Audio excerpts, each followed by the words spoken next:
missile industry to the ground. It will be totally again obliterated. Tehran, Isfahan, Qom, Kermanshah, पूरे Iran में bombs गिर रहे हैं। सबसे शॉकिंग, ईरान के supreme leader Ayatollah Ali Khamenei के कंपाउंड पर भी स्ट्राइक्स हुई और अब ये कंफर्म हो चुका है कि वो मारे जा चुके हैं। ये चीज ईरानियन स्टेट टीवी ने खुद कंफर्म की। हजरत आयतुल्लाह उज़्मा सैयद अली हुसैनी खामेनी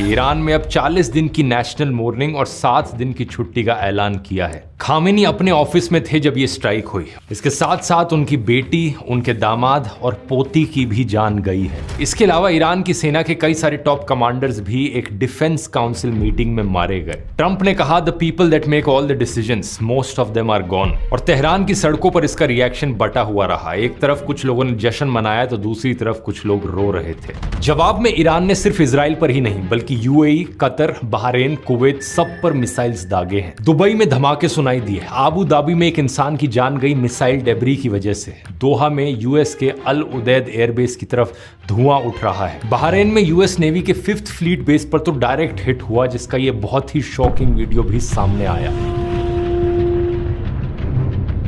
ईरान की आर्म्ड फोर्सेस IRGC ने कहा कि उन्होंने 27 अमेरिकी मिलिट्री बेसिस पर हमला किया है। इस ऑपरेशन का नाम ऑपरेशन ट्रू प्रॉमिस 4 रखा गया, लेकिन हमला सिर्फ मिलिट्री बेसिस पर नहीं बल्कि सिविलियन एरियाज पर भी किया गया है। इसका सीधा सबूत दुबई, कुवैत और बहरीन में देखने को मिलता है, जहां 5 स्टार होटल से लेकर इंटरनेशनल एयरपोर्ट्स को टारगेट किया गया। इमेजिन करो दोस्तों, इन्हीं गल्फ कंट्रीज में 1 करोड़ से ज्यादा इंडियंस रहते हैं। जहां जहां मिसाइल्स गिर रही हैं वहां आपके रिलेटिव्स, आपके दोस्त हैं, लाखों इंडियन वर्कर्स हैं।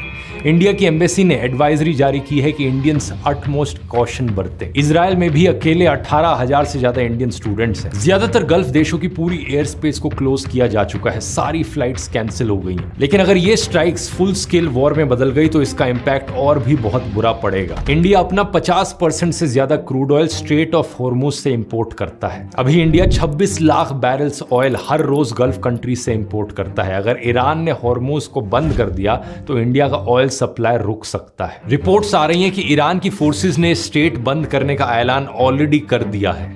एक्सपर्ट्स इसे इंडिया का नाइटमेयर सिनेरियो कह रहे हैं। सीधा असर होगा कि पेट्रोल डीजल महंगा हो गया, शिपिंग कॉस्ट बढ़ेगी, इन्फ्लेशन बढ़ेगी और रुपये पर और भी दबाव पड़ेगा। और यहाँ पर टाइमिंग भी देखिए दोस्तों, प्रधानमंत्री मोदी सिर्फ 2 दिन पहले इजराइल से लौटे हैं। 25-26 फरवरी को मोदी इजराइल में थे, नेतन्याहू के साथ डिनर कर रहे थे, उनके पार्लियामेंट नेसेट में स्पीच दे रहे थे। और अब ये देखो, इजराइल डिफेंस ऑफिशियल ने रॉयटर्स को बताया कि ये अटैक हफ्तों पहले ही प्लान हो चुका था। इसी कारण से कांग्रेस के लीडर्स ने सवाल उठाया है कि मोदीज फ्रेंड नेतन्याहू ने इंडियाज ओल्ड फ्रेंड ईरान पर अटैक कर दिया। ओवैसी ने कहा कि इंडिया ने हमेशा इस कॉन्फ्लिक्ट में न्यूट्रल पोजीशन रखी है, लेकिन अटैक से ठीक पहले इजराइल विजिट करना एक बहुत ही गलत मैसेज देता है। लेकिन इस पूरी सिचुएशन की सबसे दिल दहला देने वाली बात यह है कि ईरान में स्कूल्स पर भी अटैक किया गया। ईरान के शहर मिनाब में एक लड़कियों के प्राइमरी स्कूल पर बम गिरा, जिसमें कम से कम 100 बच्चे मारे गए। ये दिन के वक्त में हुआ जब स्कूल भरा हुआ था। और आयरनी की बात देखिए कि इजराइल का ऑफिशियल अकाउंट फिर क्या ट्वीट करता है,